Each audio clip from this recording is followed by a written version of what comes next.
Tim Petrowich for Dateline Marion, and we're here for our weekly visit with Marion head football coach Kerry Martin. And got a big game coming up this Friday. We're going to talk about in just a minute. You can see some of the props that we've got set up for that. But let's talk first of all about last Friday's 44-7 win over Mount Vernon.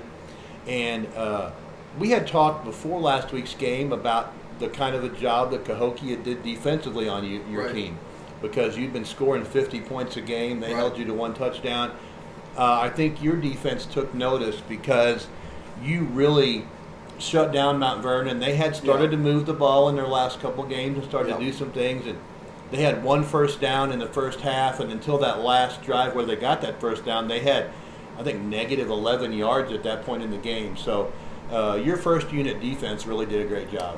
Outstanding job. You know, they've had such a good year, and the defensive line sets that tone. But then I think our linebackers maybe had their best game of the year. Hold any team to one first down in the first half is pretty amazing, and our guys did a great job.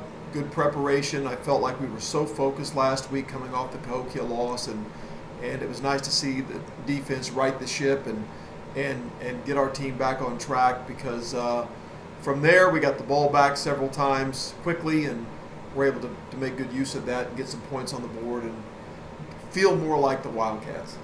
I know one of the things you like to do is get a lot of players to the ball. Yeah. And going through stats and looking at those, and you see 4 or 5 tackles, 6 tackles at the most. You know, there's some games where there's a few more, but it's like 5 guys with 5 tackles, and it's never the same guy leading in tackles every week. And you can tell by looking at those stats that that's what those kids are doing. Yeah, that's a good point. You know, I have coached teams where there were 1 or 2 guys that were way ahead of everybody else in tackles, and that can be a good thing too. But I think we're better.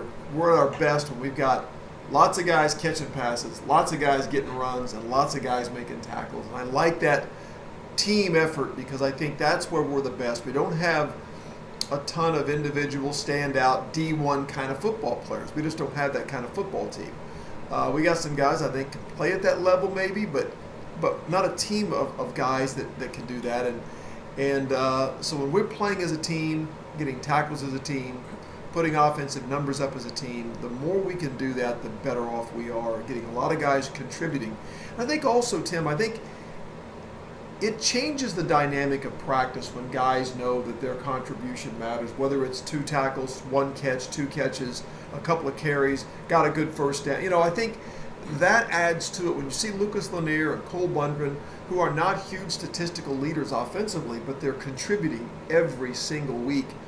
That says a lot for their practice time, and they know that their efforts in practice have value, and I think that's just 2 examples of how it can affect your whole team. We've talked all year about Evan and the way he handles things mentally as part of the game. And as I've been sitting here, I was thinking about this. You know, the first part of that game against Mount Vernon wasn't really good for Evan. Missed a couple passes, threw his first interception of the year. You went to the tight offense the next series with Brody. Came back to Evan, and I think in that last part, he was like 12 for 14 and threw for 130 yards and a touchdown. And you know, he really settled into his own after a shaky start. That's what I like about him. You know, one of the things. I mean, I think he can take a slow start or a bad series, which he hasn't had very many of those. But just he's able to come back and be better in the moment, not the next week or not. You know, right in that moment, he can come off the field after throwing a pick and make an adjustment, resettle himself, and go out and make good things happen. And so I have a lot of confidence in him even when things don't go exactly the way they should. He misses a throw or whatever. But he's had such a good year. There's not a lot of those negative moments to pick from, but we've had a few. And I think as a coach, one of the things, a player handling success is one thing, but how does a player handle a setback, a bad series, a bad play, or whatever? And I just continue to brag on his ability to learn from his mistakes, not dwell on them, and come back and be good the next series. One of your Super 6 stats you talk about is penalties, and there were a lot of penalties against Cahokia. Yeah. No penalties in the first half, Yeah. and only 4 for the game against Mount Vernon. Yeah, that Cahokia game was just odd in so many ways. I mean, there was nothing characteristic in that game that looked like us. You know, that whether it was penalties or first down, third down conversions, first down success, red zone success. Felt like we were back to ourselves again, just keeping the penalties down, the mistakes down. A lot of guys contributing, good execution. And as I said before, I know Cahokia has a lot to do with those numbers, the way they played defensively against us and offensively. But it was just good to see us avoid the mistakes on our side of it and have that success on the field in all three phases of the game: special teams, defense, and offense. I wanted to talk about special teams because kick coverage, we've talked about kick coverage for years and years, and we knew it was better this year than it had been. But first of all, Chase had some really nice kickoffs in the game. He did. And then second of all, your kick coverage team took advantage of that, and I think they ran one kick out beyond the 20. Another one, the kid came out, got to like the 25, turned around, reversed his field line, getting tackled at the 20. Yeah. So you had them in bad field position because of your kick coverage. That's what we try to sell to the kids, is that, there are people who don't put a lot of emphasis on special teams, but special teams is that greatest transfer of yardage that takes place in a ball game, and that transfer of yardage can dictate field position. Then you follow field position. You want to get into analytics. Field position dictates your chances of scoring dramatically. Chances of scoring at a certain place in the field can be a certain percentage, but if you start back inside the 20 and you got 80, 85, 90 yards to go, suddenly your chances of scoring probability-wise are much, much lower. So short fields, you're able to get into four-down territory immediately. So there's all kinds of things that go into it. I think momentum. I think the playbook opens up when you're getting the ball at the 40-yard line or 50-yard line, and so I agree with you. Kick coverage makes a big, big difference, and I think our kids have bought in. And quite frankly, we've just tried to simplify our kick coverage a little bit, and we'll knock on wood and hope it continues to be better, because it has been. Maybe we were overly disciplined in our coaching of it. I think we've kind of loosened some of those restrictions up and simplified it, and I think it's working for our kids. It's tough sometimes being a media member who walks on the sidelines because you don't want to give secrets away.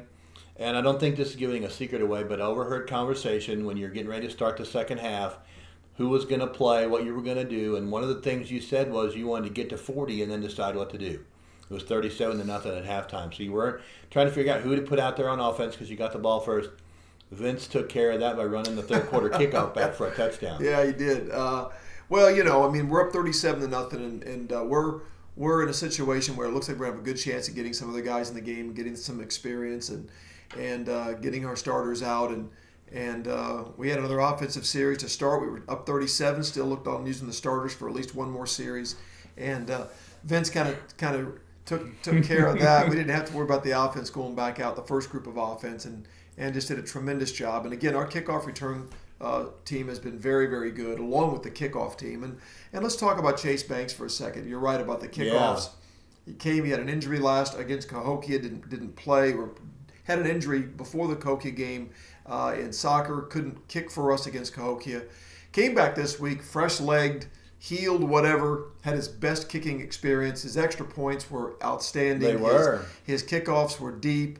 I just felt like he was on fire. He just did a tremendous job for us, and we're so thankful that Coach Underwood and the soccer program allows us to use Chase when we can, because I thought he was a real weapon. And, of course, then on our return team with the guys that we have back there, including Patrick Walker's had some good returns, and Vince and other guys, Lucas Schrum, Tommy has had some really good ones, Tommy Wiseman. So I like our kickoff return group if they will kick it to us. A lot of teams won't kick it to us. They'll kick it short. But, man, special teams have been really good to us, and we want to keep that going. Yeah, and Chase hadn't been kicking off. Mason Gooch had been kicking off. Doing a decent job. Yeah. But Chase was really good. He really was. He just had his by far best performance, and I hope that's something we can continue to keep going the next few weeks, because we're going to need that weapon.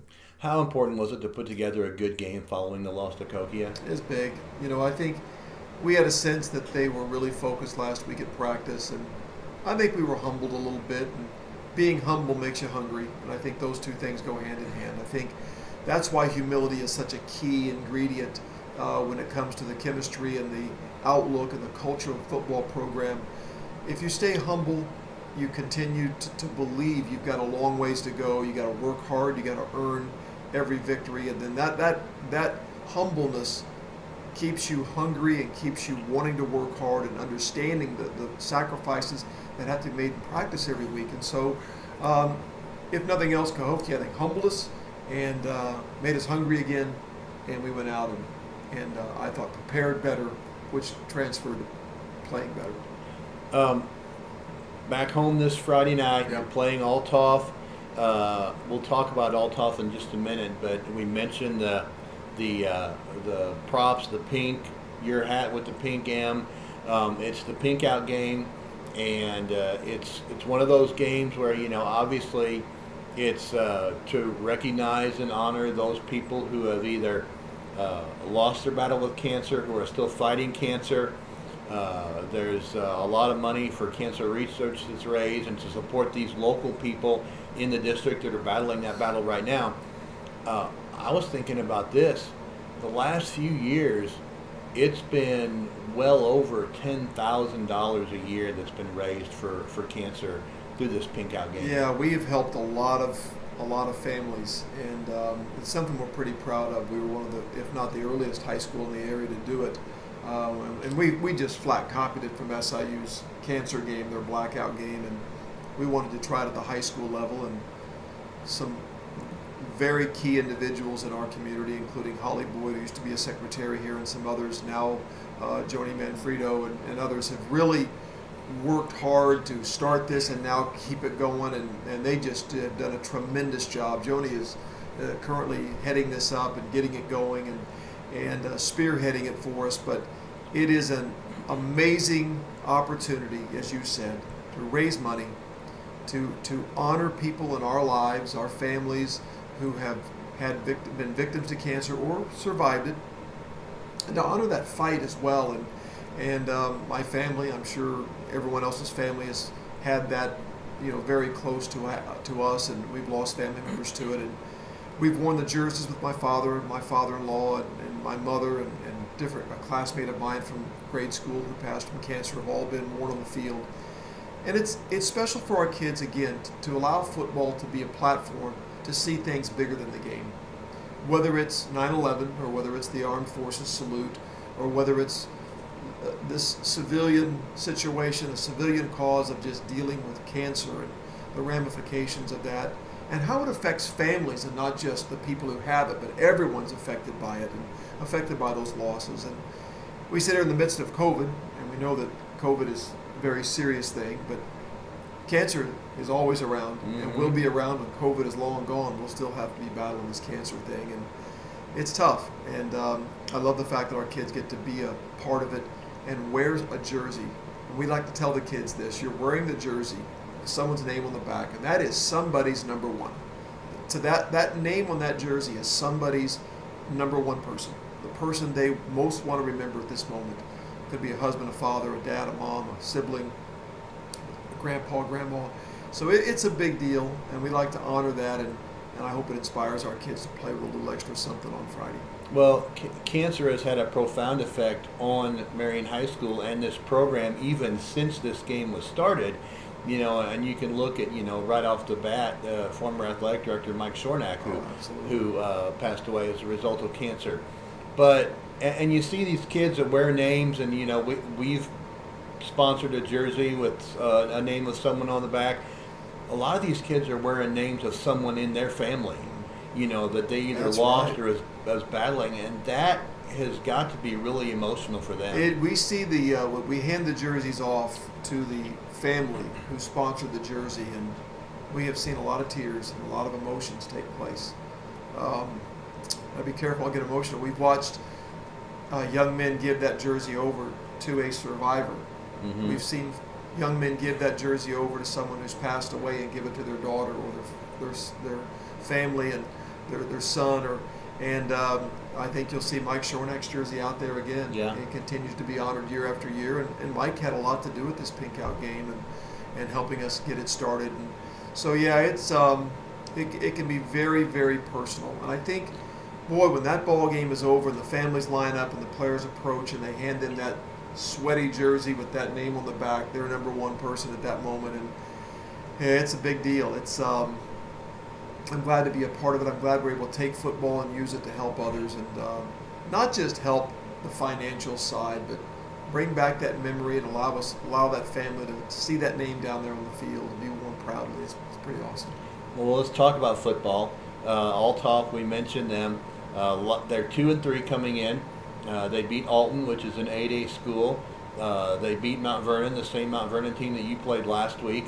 They had a decent game against Centralia last Friday night. They put up 3 touchdowns against Centralia. They're a team that's starting to figure themselves out offensively a little bit. What are you seeing when you prepare for Althoff? Well, I mean, they're definitely improved over the last couple of years, and I think he knew that. I think their coach understands it's been a bit of a rebuilding process for them.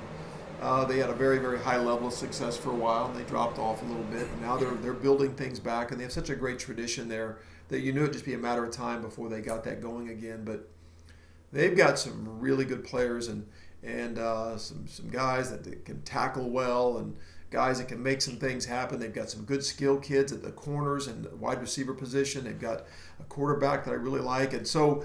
Got good size on the offensive line, which you'll see immediately when the game starts. I mean, they've got some kids, and so yeah, they're a battling team. They play hard. They're 2-3. They've lost to a modern day team also that was a very, very good football team. So yeah, so I mean it's a team that I may be undefeated or maybe has just one loss right now. So modern day is a quality program. So they've played a pretty good schedule. I think they are getting better.